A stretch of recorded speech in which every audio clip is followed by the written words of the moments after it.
So hello everyone, very good morning. Today we are going to continue with the part 2 of fluid mechanics asked to PYQ solving, and basically these are the questions which would be asked in different universities across India also. So things does not change if I am solving the numerical videos or the asked to PYQ previous year's paper. Doesn't mean it is limited to asked to only. It would be helpful for different universities across all over India. So without wasting any time, let us see one of the questions that has been asked, and it has said, set up a relationship between surface tension and pressure intensity in excess of outside pressure, okay, for a liquid droplet. How does that differ from hollow soap bubble? So एक relationship बनाना है हम लोग को surface tension और pressure intensity का एक liquid droplet में. सो पहला बात हम लोग जब बात करते हैं, let us talk about this. तो surface tension in fluid mechanics, so it is a property of a fluid. Basically it is an inherent property of a fluid. Different fluids will have different surface tensions, but it is to be noted that surface tensions come into action when the liquid comes in contact with a surface. जैसे कि अलग अलग surface पे अलग अलग surface tension exhibit करेगा same liquid. For example liquid will have a different surface tension with glass. So the same liquid will same water will have a different surface tension with a glass surface which is waxed, polished किया हुआ है. तो different surface tension will have surface tension comes in pair कि fluid या liquid का liquid का जो solid surface के साथ contact है, कौन सा solid surface, जो ये pair कैसा है, सरफेस टेंशन उस पर डिपेंड करता है. तो सरफेस टेंशन का डेजिग्नेशन कैसे करते हैं? Anyone who can tell me how do we designate surface tension? Anyone? Surface tension is designated by all of you sigma. और इसका यूनिट क्या होता है? What is the unit all of you? Surface, हाँ, newton पर metre. Very good. Newton per unit length पे आ रहा है. तो सरफेस टेंशन के बारे में अगर आप बात करोगे तो जब भी आपसे क्वेश्चन पूछेगा, एमसीक्यूज पूछ चुका है बहुत सारे पीएसयूज में भी, कि surface tension is a kind of linear force. क्योंकि पर मीटर है, तो फोर्स ड्यू टू अगर सरफेस टेंशन निकालना होगा तो सरफेस टेंशन में आपको लेंथ मल्टीप्लाई करना पड़ेगा. Then only you will have newton पर मीटर इनटू मीटर, कैंसिल हो जाएगा. सो हम लोगों को एस्टेब्लिश करना है relationship between surface tension and pressure intensity inside the liquid droplet. तो लिक्विड ड्रॉपलेट क्या होगा? ऐसे बनेगा. लिक्विड ड्रॉपलेट को मैं आधा करके दिखा रहा हूँ. I am just bisecting it, liquid droplet को, और ये लिक्विड है पूरा भरा हुआ है. This is a liquid. तो liquid droplet will have the entire droplet will be consisting of the same liquid throughout. Soap bubble में क्या होता है कि अंदर भी एयर रहता है, बाहर भी एयर रहता है. तो यहाँ पे क्या होगा कि बाहर एयर है, तो the outer surface of the liquid droplet will experience force due to surface tension, जो कि खींच के रखेगा ऐसे करके खींच के रखेगा. Got my point all of you? ठीक है, सिर्फ एक सरफेस पे. तो this is the force due to surface tension over the outside surface. और अंदर इसका लिक्विड ड्रॉपलेट में एक प्रेशर रहेगा. So there will be a pressure inside the liquid droplet, और वो इस तरह से रहेगा. This will be something like this pressure. तो force due to the internal pressure भी निकाल लेंगे, तो pressure will be acting through out, यानी कि अंदर सब सरफेस पे लग रहा होगा ऐसे करके. तो हम लोग जब प्रेशर जो होगा, दिस इंटरनल प्रेशर, तो force due to internal pressure क्या होगा? अगर हम लोग लिक्विड ड्रॉपलेट का डायमीटर अगर हम लोग डी ले लेते हैं, if I take d as the diameter of the liquid droplet, then the force due to internal pressure, तो force is equal to pressure into area चाहिए होगा, because force divided by area is pressure. तो area क्या हो जाएगा? Pi d square by 4. And force due to surface tension will be equal to surface tension of the liquid and, यानी कि water जो होगा, तो लिक्विड ड्रॉपलेट है ना, तो जो लिक्विड और एयर का, यानी कि लिक्विड और एयर का कॉम्बिनेशन में जो सरफेस टेंशन आएगा उसका value into surface tension linear force है, तो इसका सरकमफरेंस पे काम करेगा. तो सरकमफरेंस क्या हो गया, this will B pi into D. So under equilibrium condition आपको लिखना पड़ेगा ऐसे, under equilibrium this force due to internal pressure is equal to force due to surface tension। force due to internal pressure ये होगा bursting force, ये try करेगा कि burst कर दे लिक्विड ड्रॉपलेट को। और force due to surface tension is restoring force, या फिर आप बोल सकते हो उसको ये बैलेंस करने के लिए restraining force जो है, जो bursting होने से रोकेगा। force due to pressure, internal pressure is equal to P into pi d square by 4 is equal to surface tension into pi into d। So pi and d is gone, sigma यानी कि internal pressure is equal to 4 sigma by d। This is the relationship between internal pressure in excess of outside pressure and surface tension for a droplet, liquid droplet। But when it comes to liquid hollow soap bubble, तब उसमें क्या होगा देखते हैं। तो hollow soap bubble में क्या होगा कि the soap bubble will be something like this। चलो ऐसे मान लिया, soap bubble भी कुछ ऐसा होगा। लेकिन soap bubble में क्या है कि अंदर भी एयर है, बाहर भी एयर है। So there are two surfaces where this soap solution is in contact with air, एक अंदर एक बाहर, but the thickness is so small that if we hardly get the differences basically। ठीक है, तो बाहर का सरफेस से भी आपको सरफेस टेंशन लगेगा गाइस, और अंदर का सरफेस से भी लगेगा। So force due to surface tension will be because of outside droplet या फिर outside soap solution in air contact, and also because of the air inside it। So there will be 2 times the surface tension here। So in that case internal pressure will be something like this।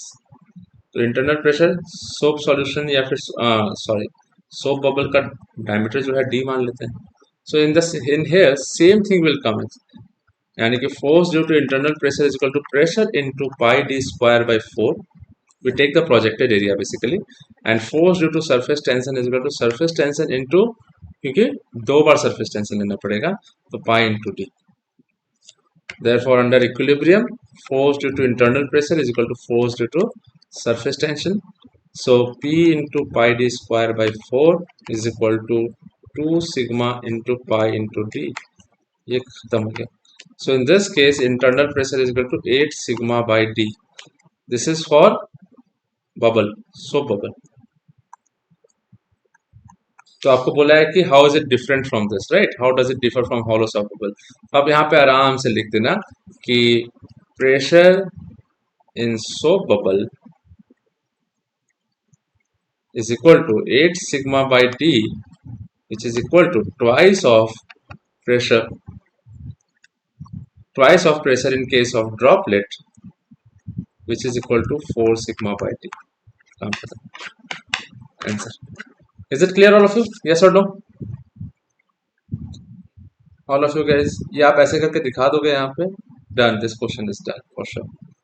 And in the next question we have rest of you guys, आप लोगों को anyone who is facing any problem जिसको समझ में नहीं आया, is it clear to all of you? May I hear it from everyone please? पहला question. अब आता है क्वेश्चन यहाँ पे, determine the density, specific gravity and mass of the air in A room whose dimensions are 4 by 6 by 8 meter at 100 kilopascal 25 degree Celsius। क्या करेंगे guys, all of you? How will you find it out? How we will find it out guys? Anyone? This one? Yeah, air है ना आपका, तो density specific gravity, तो density तो हम लोग density is equal to mass per unit volume. So I'll have density is equal to mass per unit volume, and specific gravity is Sg। तो Sg यानी कि जो डेंसिटी ऑफ एयर निकलेगा it will B upon density of water, and mass जो है वो तो निकालना पड़ेगा। तो डेफिनेटली एक रूम है, and if the room dimensions are given to you, then the volume of air in the room is equal to 4 by 6 by 8. Am I clear, all of you? ठीक है? Is there any doubt, anyone? If there is any doubt, let me know. तो 4 into 6 कितना आ रहा है, कितना metre cube होगा guys, all of you can you let me no? उनको बताओ तो कितना आ रहा है. 192 meter cube. 192 meter cube is the volume. Pressure of the pressure is given to as 100 kilopascal and temperature is 25 degrees Celsius, but I need in Kelvin scale, which is equal to 298 Kelvin. Fine. So we will have volume is given to you, kilopascal is given to you. So हम लोग use कर सकते हैं PV is equal to, first thing first, we can use PV is equal to MRT. So pressure is given to you, volume is given to you 192. तो हमारे पास निकालना क्या है, मास निकालना है. So if I take out the mass, तो हम लोग इसमें डेंसिटी डायरेक्ट निकाल भी सकते हैं गाइस, आराम से. सो यहाँ पे या फिर मास निकालना है तो कर देते हैं P V by R T. R for air कितना होता है guys, all of you? R for air कितना होगा, एनीवन? यार यार आप जब भी आते हो, हाँ जा 0.287, क्या यूनिट क्या होगा, किलो जूल पर केजी केल्विन, ये ध्यान रखना प्लीज. हाँ. सो एक तो ये हो गया, तो आप निकाल के तो बताओ तो एम का वैल्यू कितना आ रहा है, ऑल ऑफ यू एम का वैल्यू निकालो.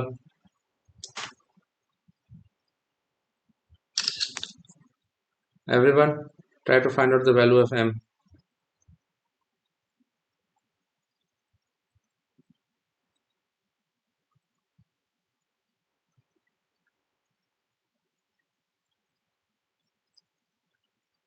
कितना आया ऑल ऑफ यू?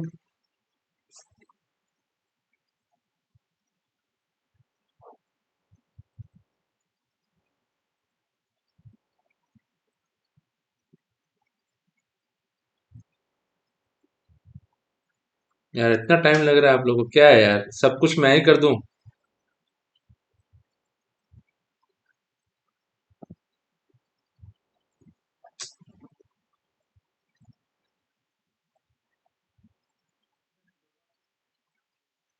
हाँ,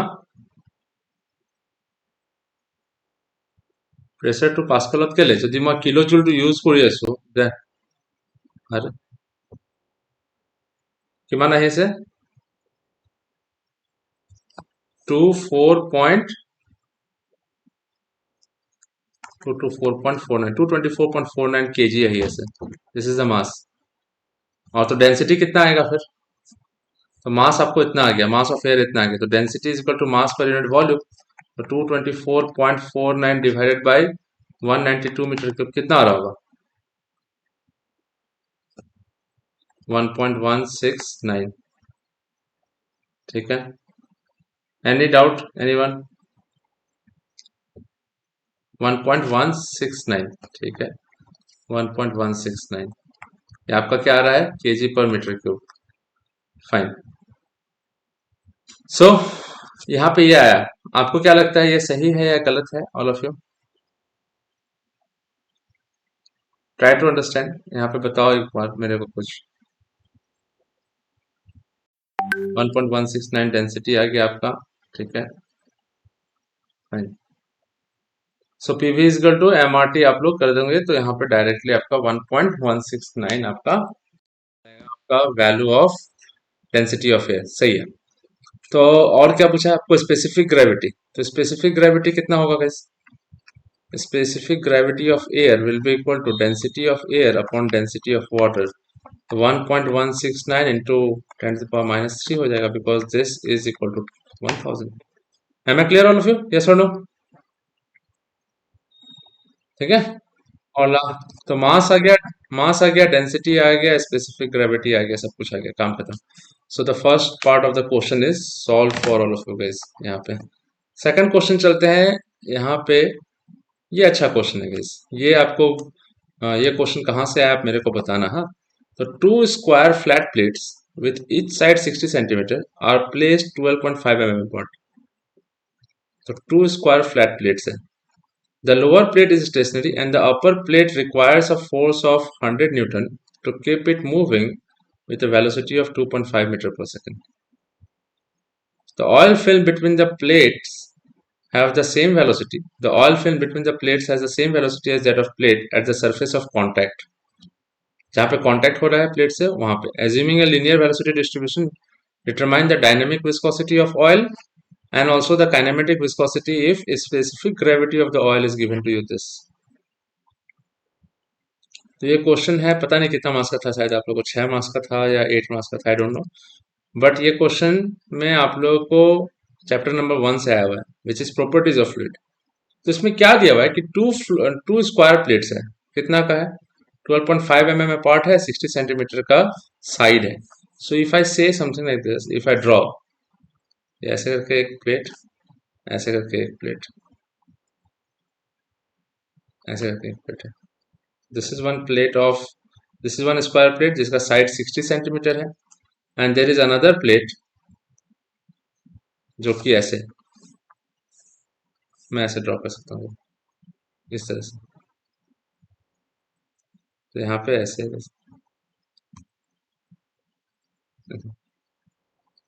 ठीक है. तो यहाँ पे स्क्वायर प्लेट ऐसे करके, ठीक है. तो ये जो गैप है, this particular gap, this gap is 12.5 mm. और पहला ऊपर वाला जो प्लेट है वो 100 न्यूटन का फोर्स से लगाया जा रहा है इसको उधर. तो 100 न्यूटन का फोर्स से अपर प्लेट को लगाया जा रहा है, तो इसका वेलोसिटी 2.5 मीटर पर सेकंड है. 2.5 मीटर पर सेकंड से ये चला गया, ठीक है. The oil film between the plates has the same velocity as that of the plates at surface of contact. जहाँ पे ऑयल और प्लेट कांटेक्ट में है वहाँ का वेलोसिटी सेम है. नो स्लिप कंडीशन बोलते हैं उसको, जो चीज मैंने आपको पहले पढ़ाया है रिकॉर्डेड वीडियोस में, सब कुछ है. तो assuming a linear velocity distribution, find the dynamic viscosity and kinematic viscosity. और स्पेसिफिक ग्रेविटी कितना दिया हुआ है आपको 0.95. तो मैं यहाँ पे लिख देता हूँ specific gravity of the oil is 0.95. So in that case, density of the oil is 950 kg per meter cube, because I'll multiply specific gravity into 1000. 1000 is density of water. Now we have to find out dynamic viscosity. So definitely this particular question is from Newton's law of viscosity. So Newton's law of viscosity states that the shear stress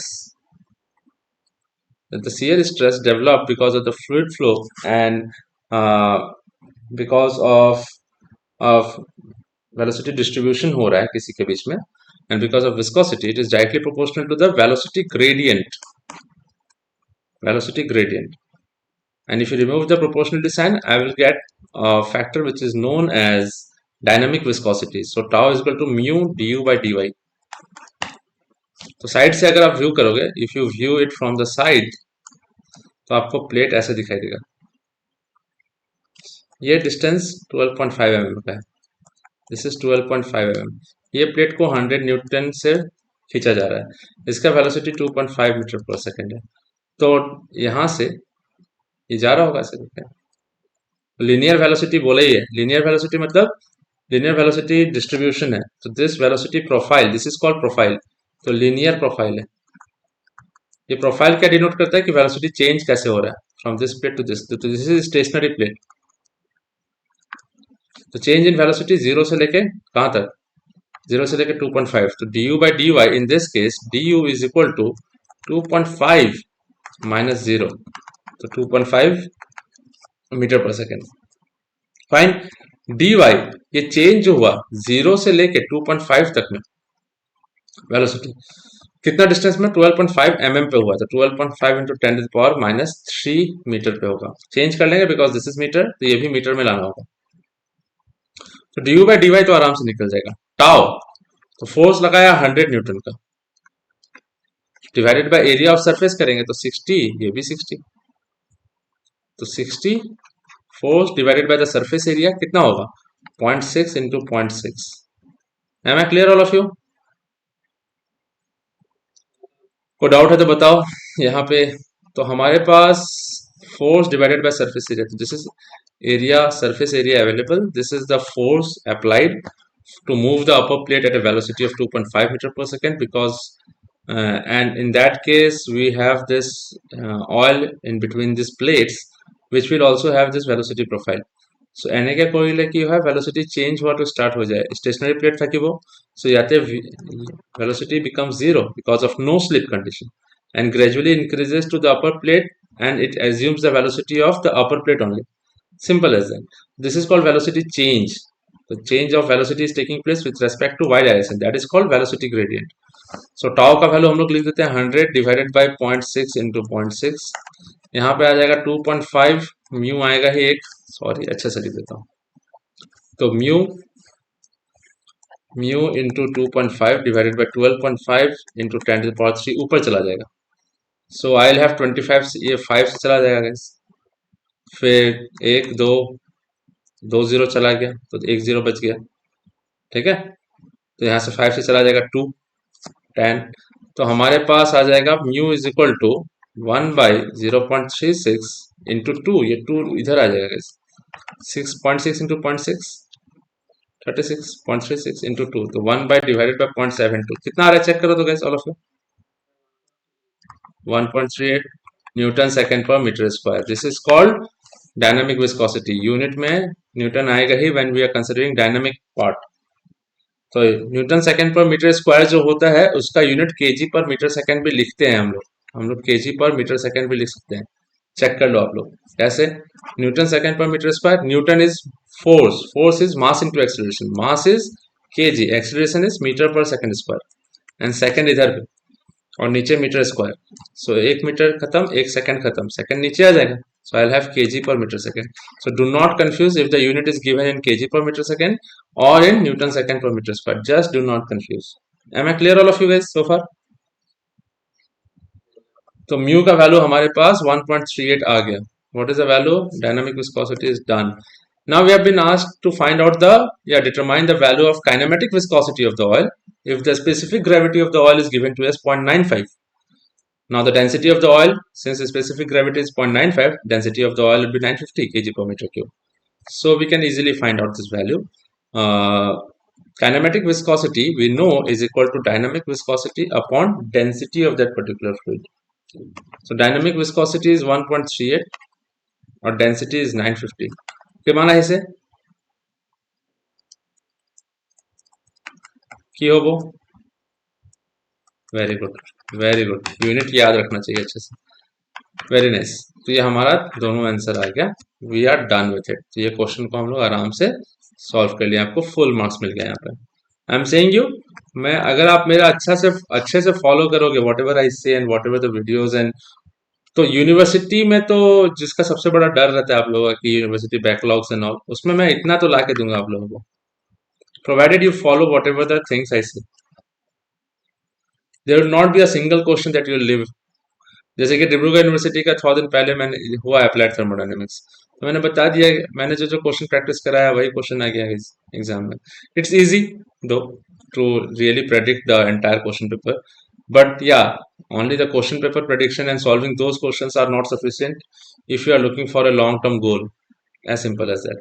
Now this question is an amazing question. This is a question which has uh, appeared in some competitive examinations also. I have found this, and here it is, guys. A hydraulic lift consists of 30 centimeter diameter ram which slides in a 30.5 centimeter diameter cylinder. The annular space being filled with oil having a kinematic viscosity of 0.025 centimeter square per second and a specific gravity of 0.85. Oil के बारे में बताया कि उसका kinematic viscosity ये है, specific gravity 0.85 है. Very nice. If the rate of travel of the ram is 10 metre per minute, ram का जो स्पीड है वो बताया गया. And determine the frictional resistance, यानी कि फ्रिक्शनल फोर्स निकालने के लिए बोला, when 3.05 metre of the ram is engaged in the cylinder. ये भी क्वेश्चन आपका properties of fluid Newton's law of viscosity से है. क्या हो रहा है अभी एक बात बताता हूँ आपको. तो मैं थोड़ा सा डायग्राम ड्रॉ करके समझाता हूँ. यहाँ पर ये सिलेंडर है, सिलेंडर का डायमीटर ऐसे कुछ दिया हुआ है। मैं यहाँ से ड्रॉ कर देता हूँ। तो सिलेंडर ऐसे करके है guys, ठीक है, इस तरह से सिलेंडर है guys। इसमें सिलेंडर का डायमीटर जो है, this particular diameter of the cylinder कितना दिया हुआ है guys? 30.05। हाँ 30.5, ठीक है। तो दिस इज 30.5 सेंटीमीटर। नाउ अब क्या होगा कि इसके अंदर एक रैम है, रैम ट्रेवल करेगा, तो रैम ट्रेवल करेगा तो we will draw the ram something like this. थोड़ा सा इसको अच्छे से ड्रॉ कर देता हूँ मैं। So the RAM will be something like this, it will have a certain amount of clearance, इस तरह से। तो रैम एंड सिलेंडर ये इस तरह से मूव या करता है, क्या बोलते हैं, ram slides inside the cylinder and this is hydraulic part, तो डेफिनेटली इसमें क्या होगा कि it will be use for lifting. So ये रैम है ऐसे। और रैम का कितना लेंथ है, 3.05, काफी लंबा, तो definitely it is a long ram actually which is engage in the cylinder. So यहाँ से हम लोग ऐसे ले सकते हैं, तो ये रैम स्लाइड हो रहा है अंदर inside the cylinder, so I can just draw it something like this. Am I clear all of you guys? समझ में आ रहा है क्या हो रहा है? All of you guys in this class getting a point? All of you, सब कुछ से पूछ रहा हूँ। हाँ, तो ये डॉटेड लाइंस दिखा दे रहा हूँ क्योंकि ये हिडन है इनसाइड इट। तो इंजीनियरिंग ग्राफिक्स में तो आपने पढ़ा ही होगा, कोई भी चीज को ड्रॉ करना है which is not actually seen and inside it, just to show it will have to mark it with hidden lines, यानी कि ब्रोकन लाइंस है। तो यहाँ पे हमारे पास रैम ऐसे जा रहा है। अब रैम जो है, ये पूरा का पूरा रैम, ये एंगेज लेंथ कितना है, this engage length is 3 point कितना भाई, 3.05 metre. So the length is 3.05 metre, ठीक है। अब ये रैम जो है वो ट्रेवल कर रहा है, लिफ्टिंग हो रहा होगा या डाउन आ रहा होगा कुछ भी, तो इसका वेलोसिटी 10 मीटर पर मिनट से ये ऊपर जा रहा है। तो इसके चारों तरफ ऑयल होंगे ना guys, the oil will be surrounded everywhere, ठीक है, चारों तरफ होंगे, बिकॉज ये रैम और ये सिलेंडर का जो एन्युलर स्पेस है, this is the space we name it as annular space, ये वाला part, this is the annular space of the ram and cylinder. ये एन्युलर स्पेस में ऑयल है। अब ऑयल जो है उसका प्रॉपर्टीज दिया हुआ है हमारे पास, तो kinematic viscosity is given to you as 0.025 centimetre square per second. I can write it down 0.025 into 10 to the power minus 4 meter square per second. Specific gravity is given to you of the oil is given to you as 0.85. So in that case, density of oil will be equal to 850 kg per meter cube. Very nice. Kinematic viscosity and all. इसका जो dimension है ये 30 centimetre 30 centimetre का RAM, 30.5 centimetre का cylinder, तो ये clearance space जो होगा इसका कितना वैल्यू होगा इस, बोलो तो how much it is, all of you, how much this value is, anyone? Very good Zeeshan, very good, 0.25 centimetre होगा। बहुत लोग यहाँ पे कंफ्यूजन कर देते हैं guys, कोई 0.5 लिख के आ जाएगा, अरे वो तो पूरा डायमीटर है, तो क्लियरेंस इधर भी क्लियरेंस इधर भी, तो total clearance is 0.5, but it is the clearance is on both sides, so divided by 2, so 0.25 centimetre. तो 0.25 सेंटीमीटर में रैम ऊपर जा रहा होगा, तो यहाँ पे 2.25 सेंटीमीटर में रैम ट्रेवल कर रहा है, सिलेंडर स्टैटिक है, तो वेलोसिटी डिस्ट्रीब्यूशन कुछ ऐसे बन जाएगा गाइस।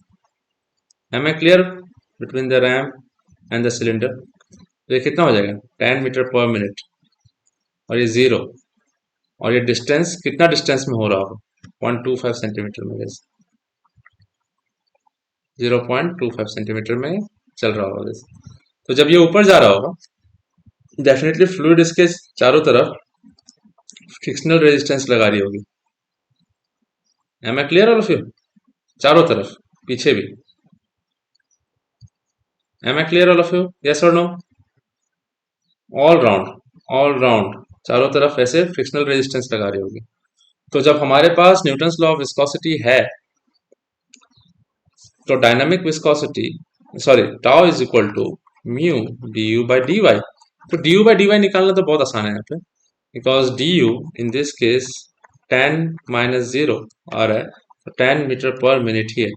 सो 10/मिनट को 60 में यानी कि सेकंड में कर दो, तो 10/60 मीटर पर सेकंड, तो 1/6 1/6 metre per second is the change in velocity. तो 1/6 ये mu I don't know as of now, tau के बारे में बात करेंगे, देखते हैं। नाउ डी वाई 0.25 सेंटीमीटर, तो मीटर में कन्वर्ट करना है, तो 0.25 into 10⁻²। Am I clear all of you? This is D Y, change in यानी कि गैप कितना है guys? अगर इसको हम लोग ऐसे देखते हैं तो आपको डी वाई समझ में आ जाएगा guys. So this is du, change in velocity, and this is dy. Dy, that's clearance that is given to you, and that is why finding out the clearance or determining the clearance is as important for this numerical.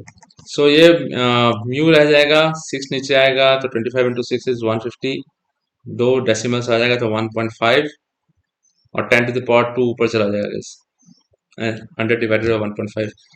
Mu का value I don't know as of now, but we can find out. तो mu is equal to क्या होता है, kinematic viscosity is equal to mu by rho. So dynamic viscosity can we can write down mu into rho into 100 divided by 1.5। Mu कितना है, 0.025 into 10⁻⁻4, 0.025 into 10⁻⁴ into 850 is the density into 1000 divided by 1.5। यहाँ से tau आएगा guys, कितना आएगा tau बोलो तो all of you? 1.416 क्या आएगा, न्यूटन पर मीटर स्क्वायर। क्यों मीटर आएगा, because I have converted everything into metre. This is converted into metre square per second, this is KG पर metre cube. Velocity has been converted into metre per second, और ये जो clearance था ये खुद centimetre में था, तो मीटर में कन्वर्ट कर दिया हम लोगों ने। तो I am getting the value of, ये टाउ ठीक से लिख देता हूँ, नहीं तो जेड समझ बैठोगे आप लोग। This will be tau. Am I clear all of you guys, yes और नो? क्लियर है? तो ये टाउ शियर स्ट्रेस चारों तरफ लग रहा होगा। Now understand one thing guys, ये रैम ठीक है, अब इसमें चारों तरफ शियर लग रहा है गाइस, तो ऐसे ऐसे करके लग रहा होगा, चारों तरफ लगेगा गाइस, हाँ चारों तरफ लगेगा ऑल राउंड। तो इसका कर्व सरफेस एरिया लेंगे हम लोग। Curve surface area is equal to pi into D into L. That is why they have given to you the value of length of which length of the ram which is engaged inside the cylinder which is equal to 3.05 metre दिया हुआ है आपको। तो आप लोग को frictional resistance निकालना था, तो फ्रिक्शनल फोर्स चाहिए, तो ये shear stress is the resisting shear, तो डेफिनेटली फ्रिक्शनल फोर्स जो आएगा वो टाउ इनटू एरिया कर देंगे। Tau is 1.416, area is pi into D into l for the cylinder और the cylindrical surface, curve surface of the cylinder which is engage inside the cylinder. तो ram का जो cylindrical surface आएगा वो 1.416 into pi into diameter is 30 centimetre, देख लो 30 centimetre दिया हुआ है, चेक कर लो 30 सेंटीमीटर डायमीटर। तो 30 सेंटीमीटर को 0.3, लेंथ को 3.05, कितना वैल्यू आएगा इस बता दो? 4.07 क्या, Newton answer. This is it, this is how you solve numericals. ये सब क्वेश्चन को आपके एग्जाम में आने से इस तरह से सॉल्व करोगे। All of you guys in this class, is it clear to you? is there anyone having any doubt? Let me know। ये क्वेश्चन तो मैंने उस दिन करा ही दिया था आप लोग को पार्ट 1 में। फिर यहाँ पे मेटा सेंटर बुएंसियन, ये चीज मैं आपको पढ़ाया हूँ, लेकिन उससे हाँ का 2000, ओह सॉरी, वेरी सॉरी, ये आपका डेंसिटी ये 1000 नहीं होगा, सॉरी, कन्वर्ट करके ठीक से देखो तो एक बार, वेरी सॉरी। यहाँ पे क्या लिखने में जस्ट टाइपो, क्या बोलो तो गैस कितना आ रहा होगा अब? सेम थिंग जिशान ना, 0.146 है वो,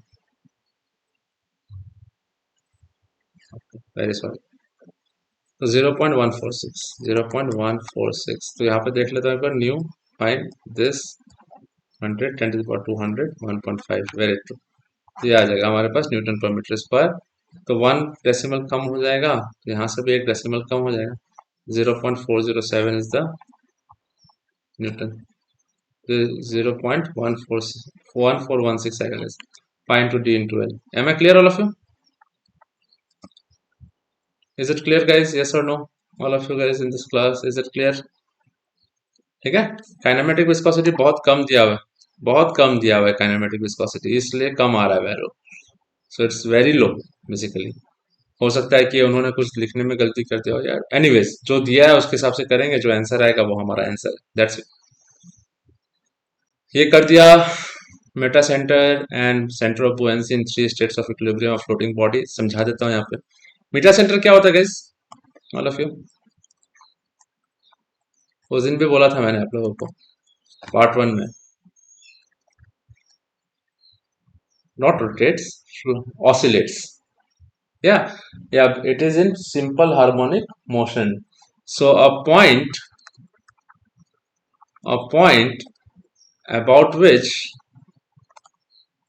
a floating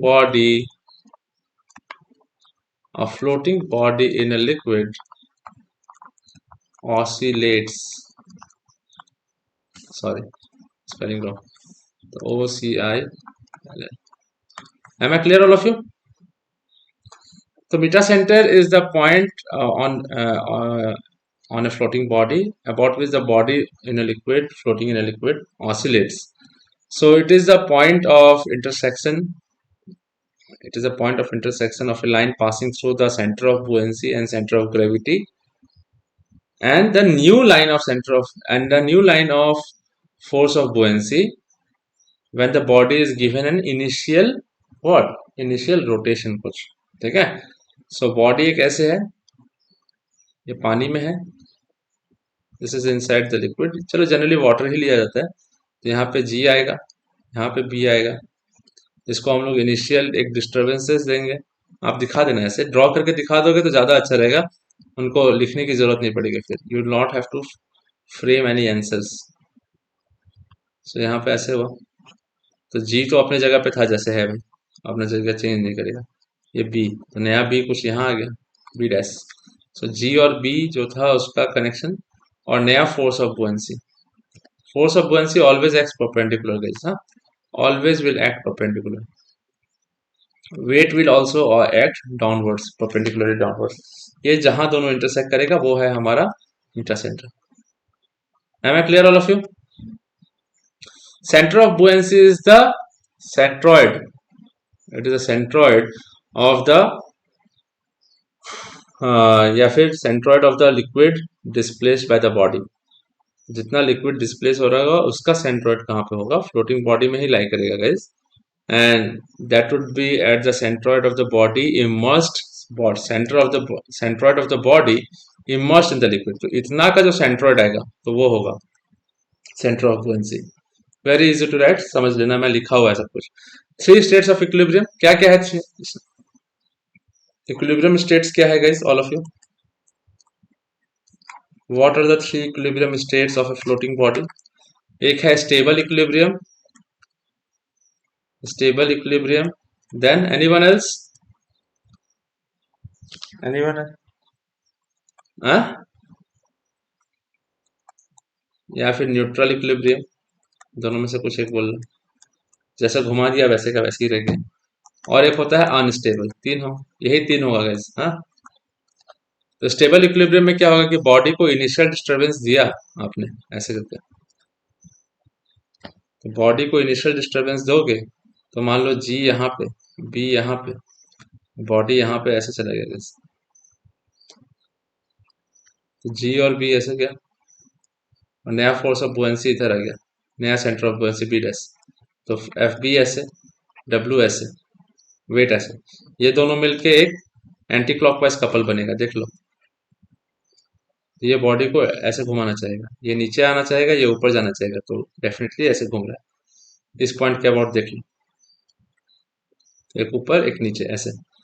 तो और ये इनिशियल डिस्टरबेंस क्लॉकवाइज था, और restoring force because of the force of buoyancy anticlockwise, तो बॉडी घूम के वापस अपने सीधा जगह पे आ जाएगा, तो ये हो गया स्टेबल। न्यूट्रल का मतलब होता है जब बी और जी एक साथ कोइंसाइड कर जाए, तो बी और जी जब एक साथ कोइंसाइड कर जाएगा, जनरली मान लो बॉटम हैवी कर दिया, तो एक बार मान लो अपनी जगह पे कोइंसाइड हो गया, बी और जी एक साथ है, तो बॉडी को हम लोगों ने ऐसे घुमा दिया बेसिकली। घुमाने पे जनरली अगर इफ आई रोटेट इट, तो बॉडी जो होगा अपने जगह पे रहेगा गाइस, बी और जी पे आ जाएगा, या फिर आपका वेट और metacentre and force of buoyancy, ठीक है, मेटा सेंटर एंड, ठीक है, नॉट सेम जगह पे guys, just a minute, in the same line रह जाए, this is G, this is B, ठीक है। अब घुमा दिया इसको, ये जी, ये बी था, अब नया बी यहाँ पे आ गया, for example this is B dash, sorry B dash, and this is force of buoyancy, ये जी, तो फोर्स ऑफ बुएंसी और डब्लू सेम लाइन पे है, देख लो। तो अगर ये बॉडी ने ऐसे करके घुमा, क्लॉकवाइज घुमा, इनिशियल डिस्टर्बेंसेस दिया गया, but W and B after initial disturbance lie on the same line, तो कोई क्लॉकवाइज या एंटी क्लॉकवाइज कपल बनेगा नहीं, तो बॉडी जैसे है वैसे का वैसे ही रह जाएगा, it will not change state, तो विल सी, ये इस पॉइंट को बोलते हैं न्यूट्रल इक्विलिब्रियम। फिर अनस्टेबल इक्विलिब्रियम का मतलब होता है जब हैवी होता है, upper part of the floating body is heavy, तो जी ऊपर होगा, सो व्हेन दिस हैपेंस, तो जी ऊपर की तरफ है मान लो इतना, और बी यहाँ था, तो नया बी यहाँ पे आया है, अब फोर्स ऑफ बुएंसी ऐसे जा रहा है, नया फोर्स ऑफ बुएंसी, ये और सेंटर ऑफ बुएंसी था ऐसे, तो मीटर सेंटर क्या हो गया, बीच में लाई कर गया। Am I clear all of you? अब मीटर सेंटर, इस केस में मीटर सेंटर और जी एक साथ लाई कर रहा है सेंट्रॉइड, अब metre centre has come between G and B, so यहाँ पे डब्ल्यू ऐसे काम करेगा, तो ये ऐसे काम कर रहा है, एफ बी डब्ल्यू, तो दोनों एक पर्टिकुलर सेंटर के हिसाब से देखोगे, तो ये इसको नीचे ले आना चाहता है, ये इसको ऊपर ले जाना चाहता है, तो this is forming a clockwise couple, और डिस्टर्बेंस क्लॉकवाइज ही था, तो क्लॉकवाइज पे और क्लॉकवाइज घुमा दोगे तो अनस्टेबल हो जाएगा, पूरा उलट जाएगा, दैट विल रोटेट कंप्लीटली। तो three types of equilibrium you will have to explain, completely described in my hand written notes, completely, अगर आप वैसे डिस्क्राइब कर दोगे तो वेरी गुड इनफ। अब हम लोग नेक्स्ट क्वेश्चन पे चलते हैं जो फ्लूइड काइनेमेटिक्स का दिया गया है, ये इंपॉर्टेंट क्वेश्चन है, ये लास्ट क्वेश्चन अभी क्लिक करता हूँ। Establish the relation this is equal to twice of omega connecting angular velocity, ये एंड वोर्टिसिटी फैक्टर, ये इसको ऐसे ओमेगा यहाँ पे ऐसे लिखा हुआ है, ये ऐसे नहीं, इसको ऐसे लिखा जाता है, ठीक है, तो vorticity factor and twice of omega. Omega क्या होता है guys, all of you? Kinematics, this is fluid kinematics, हाँ, इसका तो, इसके बारे में तो 41 या 42 पेज का तो पीडीएफ है मेरा hand written, and is one of the most beautifully described notes and videos I have ever created. Fluid kinematics, something which is very boring to understand, but I've tried to make it as interesting as possible. So omega is angular velocity, angular velocity, जब body का एक fluid element मान लो ऐसे करके है, छोटा सा है ऐसे, और ये फ्लूइड एलिमेंट थोड़ा सा रोटेट किया, ये चीज ऐसे गोल घूम के ऐसे है, तो डेफिनेटली ये ऐसे गोल ऐसे घूमेगा, ठीक है, ये ऐसे गया, तो ये बॉडी जो है ऐसे रोटेट कर रहा है, देख लो, तो this is x, this is y and this is z, omega, this is body is rotating about z axis, तो this has an angular velocity about z, ठीक है, तो ये रोटेट करा होगा तो थंब बाहर की तरफ आएगा, कर्ल ऑफ द फिंगर्स ऐसे करोगे राइट हैंड के, तो थंब बाहर की तरफ आएगा, तो ओमेगा जेड जो है बाहर की तरफ आएगा। तो लिखने का तरीका क्या होता है, देखो मैं एंगुलर वेलोसिटी लिखने का तरीका बता देता हूँ, in terms of velocity, velocity vector जो दिया जाता है U I plus V J plus W K, इस फॉर्म में u is the velocity in x direction, x component, y component and z component है guys। तो ओमेगा एक्स लिखने का तरीका बता देता हूँ कैसे होता है, omega X is equal to क्या होगा guys, anyone? Omega X is equal to half of, देखो एक्स है, एक्स के बाद देखो ऐसे फॉलो करना, हाँ लिखने का तरीका तरीका बता रहा हूँ एग्जाम के लिए। डिस्क्रिप्शन में पढ़ना होगा तो टारगेट एकेडमी में आइए, पूरा डिस्क्रिप्शन में पढ़ा दूंगा होता क्या है चीज, डेरिवेशन कैसे होता है। एक्स के बाद ऐसे लिखो वाई, वाई के बाद लिखो जेड, तो ये लूप को फॉलो करो, जेड के बाद फिर से एक्स आएगा, ऐसे ये लूप फॉलो करो। तो एक्स के बाद वाई, तो नीचे डेल वाई लिख दो और यहाँ पे डेल जेड लिख दो, और y का कंपोनेंट जो उधर भेजो और z का कंपोनेंट इधर भेजो, तो del w by del y, del v by del z, एक दूसरे को क्रॉस ऐसे। Am I clear all of you guys? ये ओमेगा का वैल्यू लिखने का तरीका है। Same thing with omega X, omega Y, देख लेना y के बाद क्या आएगा, y के बाद z, z के बाद x आएगा, तो आई हैव y के बाद z, z के बाद x, x का कंपोनेंट डेल u, z का component del w। Am I clear all of you? Yes और no please everyone? Omega z, z के बाद क्या आएगा, जेड के बाद आएगा एक्स, एक्स के बाद वाई, तो जेड के बाद आएगा एक्स, एक्स के बाद आएगा वाई, वाई का कंपोनेंट वी, एक्स का कंपोनेंट यू, ऐसे लिखा जाता है। Am I clear all of you? ठीक है, अब हम लोग क्या लिखेंगे, ओमेगा जो होता है वो होगा omega x i plus omega y j plus omega z के, ठीक है। And this is nothing but, this is, ये जो आएगा हमारा, इसको कैसे लिखा जाता है। अब हम लोग क्या करेंगे, will try to find curl of v, curl of velocity vector v। Velocity vector is this one, ui plus vj plus wk, और कर्ल लिखा जाता है डिटर्मिनेंट के फॉर्म में i j k, i के नीचे del by del x, j के नीचे del by del y, k के नीचे डेल बाय डेल w, उसके नीचे u v w। Am I clear all of you? देखो, किसी को डाउट होगा तो प्लीज बताना, हाँ प्लीज लेट मी नो।